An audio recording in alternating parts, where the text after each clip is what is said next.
Turn back, princeling. This path leads nowhere. You don't know where the voice is coming from, but you feel it, like a cold thread of smoke curling into your thoughts. A lone figure sits beneath a fig tree, legs crossed, eyes closed, still as stone. It's night. The stars above him are ancient pulsing watching. A silence has settled over the earth, as if the world is holding its breath. And suddenly that silence is broken. Not by thunder, but by something deeper, a shift in the air, an arrival. Not a god, not a warrior, but something far more dangerous. A whispering doubt, a flash of desire, a twist of restlessness. You don't see him not fully, but you feel him. Mara. You are not a prince, not a monk, not a god. But you have sat in silence, haven't you? Maybe you tried to meditate, or break a habit, or simply stay off your phone for 10 minutes. And then it came. That itch, that craving, that whisper saying, "This is pointless."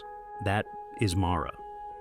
In Buddhist tradition, Mara is no horned demon, no red-skinned devil, no pitchfork. He's far more clever. He is the part of you that wants comfort over growth, the voice that says one more scroll won't hurt, the feeling that tells you, why try? You'll fail anyway. But Mara doesn't work alone. He has help. 3 daughters, 3 temptresses, 3 ancient forces still working through your smartphone, your boredom, your cravings right now. They are not fantasy. They are psychology in mythic form. And tonight under the Bodhi Tree, they've come to stop a man from waking up. 2,500 years ago, before Buddhism became a religion, before monks in robes, before mindfulness apps and silent retreats, a man sat alone beneath a tree and faced the greatest spiritual battle ever told. And the enemy was not out there. It was in here, inside the mind, and the weapons craving, boredom, lust. This is not just a story about demons. It's a mirror.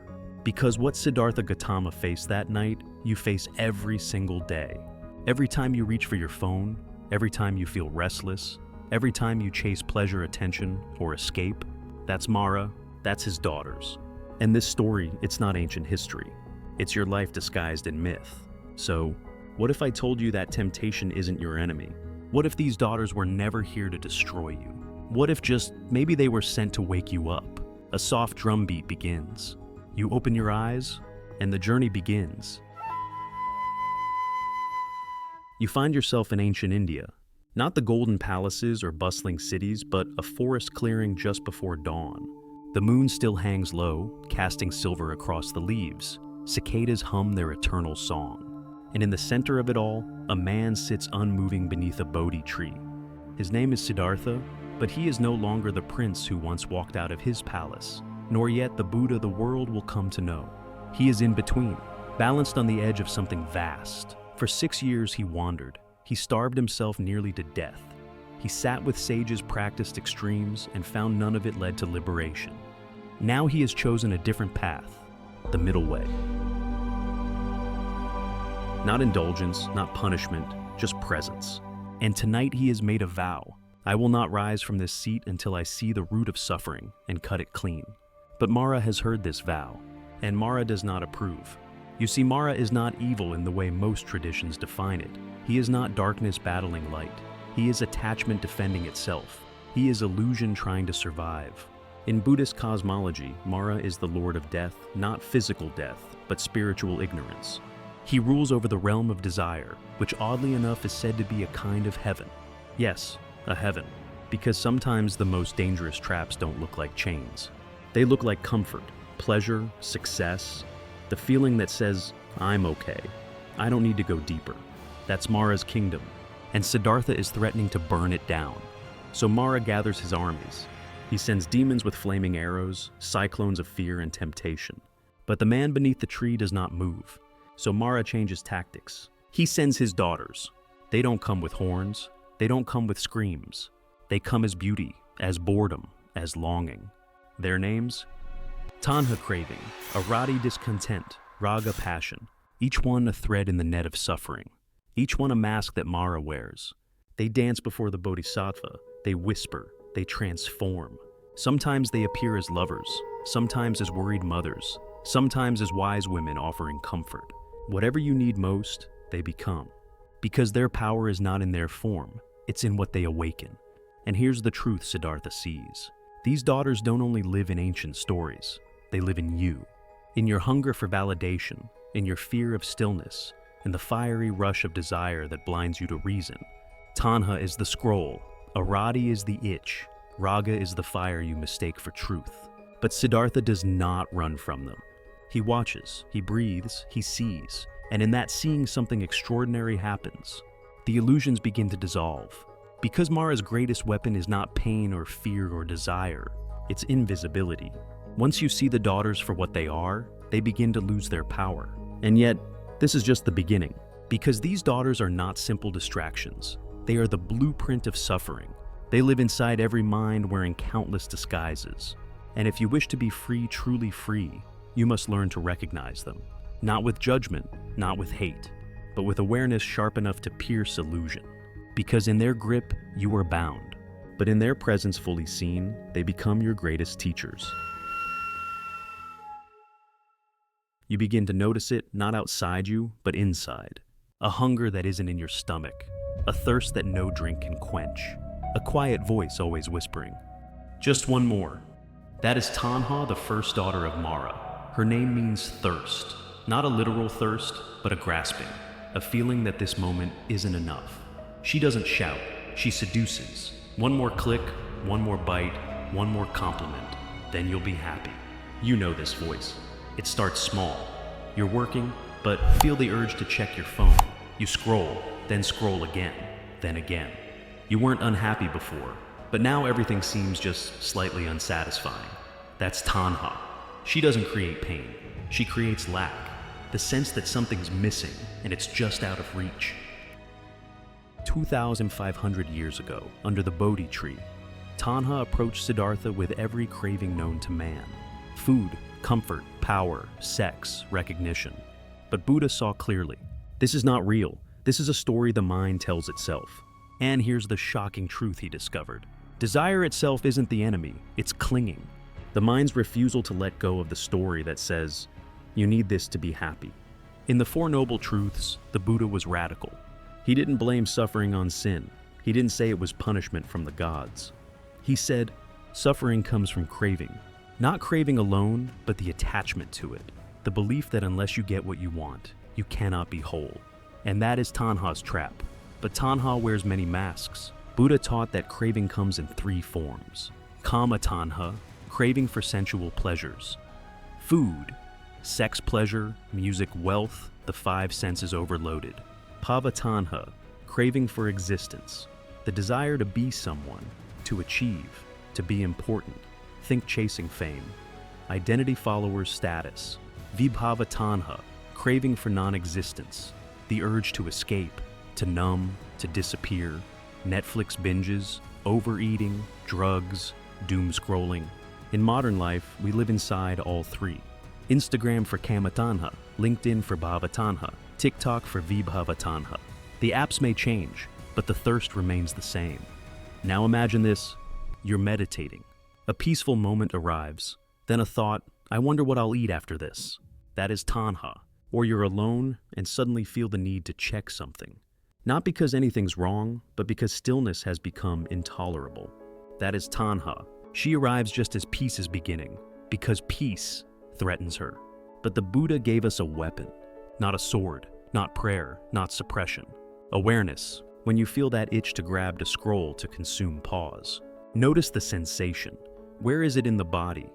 What does it feel like? You don't need to fight it, just look at it. Say silently, I see you, Tanhā. And something extraordinary happens. The craving begins to loosen. Because Tanhā's greatest power is her ability to disguise herself as you. Once you see her, you're no longer under her spell. The Dhammapada says, from craving springs grief, from craving springs fear. For one wholly free from craving, there is no grief, much less fear. Try this. The next time you want something badly, a snack, a compliment, a dopamine hit, wait, just for 10 minutes. Watch what happens. You'll see the craving rise, peak, and fade, just like a wave. Because that's all it ever was, a wave.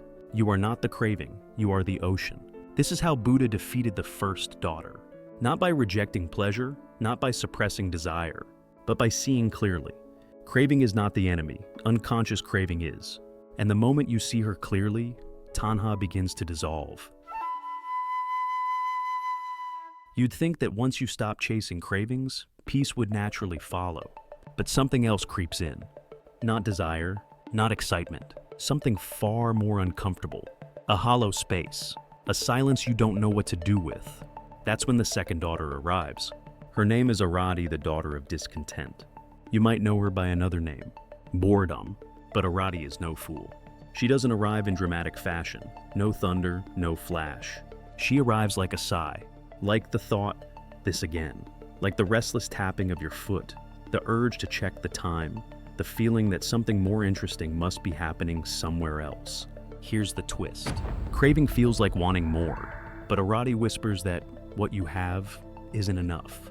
She makes the present moment feel dull, insufficient, empty, even if it's peaceful, even if it's sacred, even if it's everything you once longed for. Let's get real. You sit to meditate.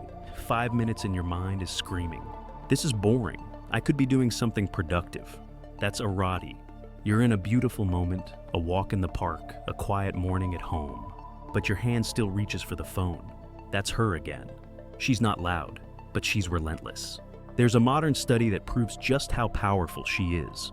At the University of Virginia, researchers gave people a simple task. Sit in a room alone with your thoughts for 15 minutes. Nothing to do, no phone, no music. You know what happened. Most participants chose to give themselves electric shocks rather than face that stillness. Actual pain felt preferable to boredom. That is Arati's victory.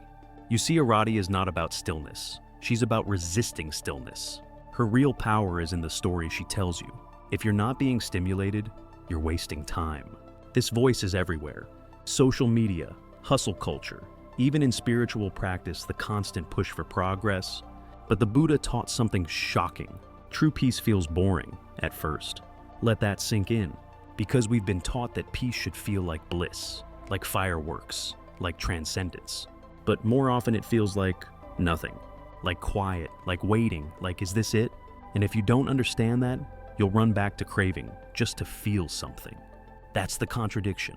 We chase enlightenment, but run from the very silence where it waits. So, how did Siddhartha face Arati? He didn't distract himself. He didn't force her away. He did the most radical thing imaginable.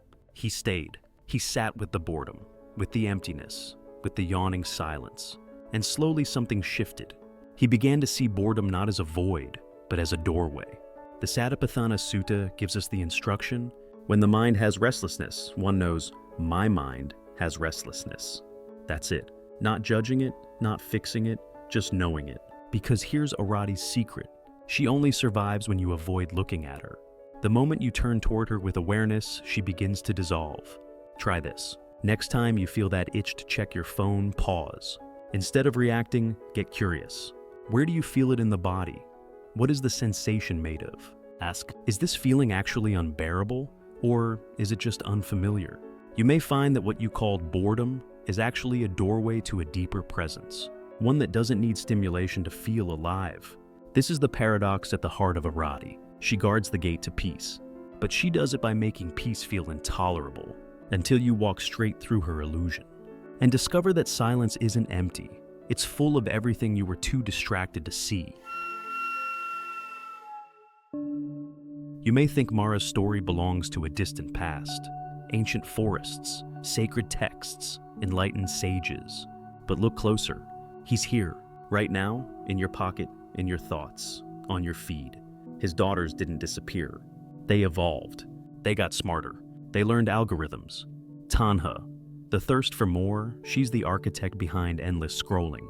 Every swipe a new craving, a new desire, a new fantasy of fulfillment. She whispers through personalized ads, through curated lives on Instagram, through TikToks designed to hijack your dopamine system.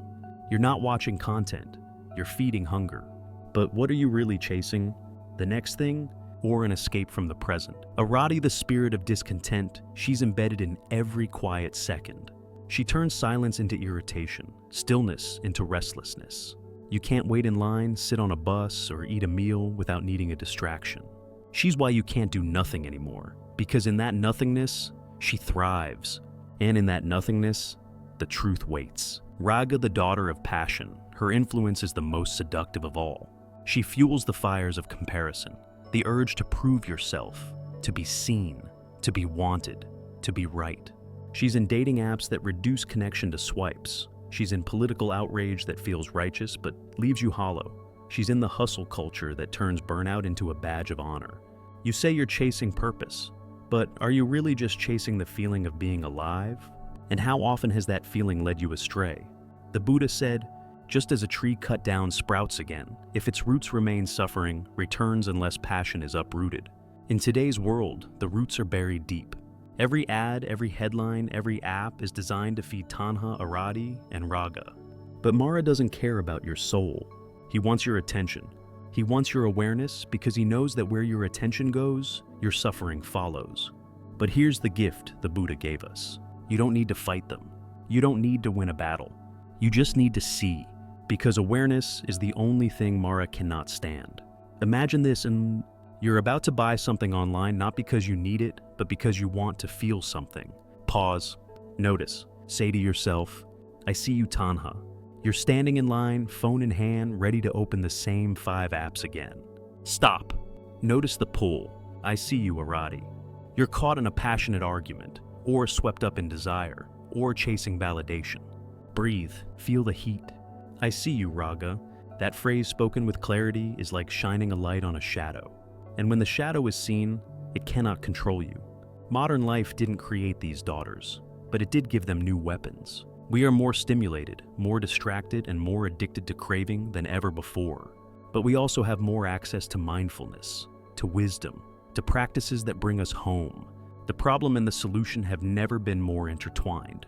So, what does spiritual practice look like now? It's not a cave, it's not a robe, it's not renouncing the world. It's this noticing the moment you're being pulled, naming the force at work, choosing presence instead of reaction. That is modern enlightenment.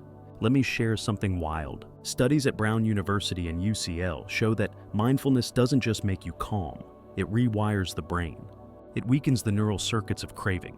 It strengthens the regions responsible for self-awareness and emotional regulation. This isn't ancient myth. It's neuroscience catching up with Siddhartha. The daughters of Mara are not gods, not demons, not even enemies. They are teachers in disguise. They show you where you're still asleep. And if you're willing to face them, really face them, you begin to wake up. Close your eyes. Take a breath. No goals, no expectations, just this moment. A sound, a feeling, a breath. You're not watching a story anymore. You're in it. Because the real battlefield is not some mythic night under a tree. It's right here in the pauses between your thoughts, in the space between action and reaction. Remember that moment earlier today, the one where you reached for your phone before you even thought about it, or the one where you felt anxious in silence like something was wrong, but nothing was. What if those weren't random? What if that was Mara's whisper? What if that was Arati tugging at your sleeve? What if the very discomfort you keep running from is the doorway to peace? You see, the daughters of Mara aren't just temptations, they're mirrors. They don't show you what's wrong with the world, they show you what you're still clinging to. Tanhā reveals the places where you still think something out there can complete you. Arati shows you the moments where you resist simply being. Rāga exposes the intensity of emotion that sweeps you away even when you know better. And yet, they're not here to punish you. They're here to show you the contours of your own mind. Like wind passing over a pond, you don't see the wind, only the ripples it creates. So too with Mara's daughters. You don't need to fight them. You only need to watch. Picture this. You sit alone. Nothing to distract you, no plans, no devices, no noise. At first it feels unbearable. The itch to move, the thought that you're wasting time, the craving for something. But if you wait, something unexpected happens. You begin to settle, not because the distractions have disappeared, but because you've stopped feeding them. There is space, and in that space, a deeper presence arises. Not pleasure, not excitement, but something quieter, something deeper. Peace. The Buddha's power was not in what he did. It was in what he refused to react to. He didn't destroy Mara. He didn't conquer the daughters. He sat, still, unmoving, aware. He saw through the illusion. Let's try it now. Take one breath and just notice. No judgment, no goal. Just see what's there. Maybe there's restlessness, maybe craving, maybe nothing. It's all okay. Because this noticing is what Mara cannot survive. In the ancient texts, when Mara appeared even after the Buddha's enlightenment, the Buddha didn't panic. He simply said, "I see you, Mara." 4 words. That's all. No ritual, no fight. Just awareness. That's what freedom looks like. Not absence of temptation, but presence of mind. A calm so deep even demons can't shake it. A stillness so vast even desire dissolves into it. So, don't rush from this moment. Don't look for the next insight, the next fix, the next idea. Let yourself rest. Let the silence stretch a little longer than usual. Let the discomfort rise. And trust that it will pass, because it will. And what's left behind is you, clear, awake, unmoved. The night is still. The stars haven't moved. But something has shifted, not in the sky, not in the forest, in you. The winds of craving have slowed. The fires of passion have cooled. The fog of restlessness has begun to clear. You sit as Siddhartha once did, and you realize something. The daughters of Mara were never trying to defeat you. They were trying to wake you. Back under the Bodhi Tree after the daughters failed to shake him, after the armies of illusion dissolved like smoke, Mara himself appeared one final time and asked, "Who do you think you are? Who gave you the right to seek liberation?" And the Buddha didn't answer with words. He simply extended his hand, fingertips pressed gently to the earth. That gesture, the Bhumisparsha Mudra, was a silent declaration. The earth is my witness. I belong here. I am awake. That's how this story ends. Not with a triumph, but with a touch. Not with a battle cry, but with a stillness so profound, the illusion itself could no longer stand. So, what does this mean for you? Maybe you've been chasing answers, trying to perfect yourself, waiting for peace to arrive like a lightning bolt. But what if peace isn't a destination? What if it's a choice to see clearly, right here, right now? To recognize the craving without obeying it, to sit with the boredom without escaping it, to feel the fire of passion without being consumed by it. The daughters of Mara still visit. You'll meet them again, in your cravings for approval, in your restless moments, in your overwhelming emotions. But now, you'll know their names, and that changes everything. You don't need to banish them. You don't need to conquer your mind. You only need to see, and in that, seeing a space opens. A breath, a pause, a freedom that doesn't depend on changing anything, just being with it. The Buddha taught, all that we are is the result of what we have thought. With our thoughts, we make the world. So, when the world feels loud, when desire pulls, when boredom bites, when fire rises, touch the earth, breathe, say silently, "I see you," and return. There's a Zen saying, the obstacle is the path. The daughters of Mara are not obstacles, they are invitations. Tanhā reveals where you're still attached. Arati reveals where you're still avoiding. Rāga reveals where you're still burning. And each one, when met with awareness, becomes a gate, not to escape the world, but to live in it freely. So, as this story dissolves into silence, don't rush to the next thing. Don't chase another teaching. Just let this image linger. A man, sitting beneath a tree, surrounded by illusion, touched by stillness, and the earth beneath him quietly bearing witness. Let that be your practice. Let that be your refuge. Let that simple, steady seeing be your liberation. Because Mara can only win when you forget who you are. And you, dear listener, you are the witness.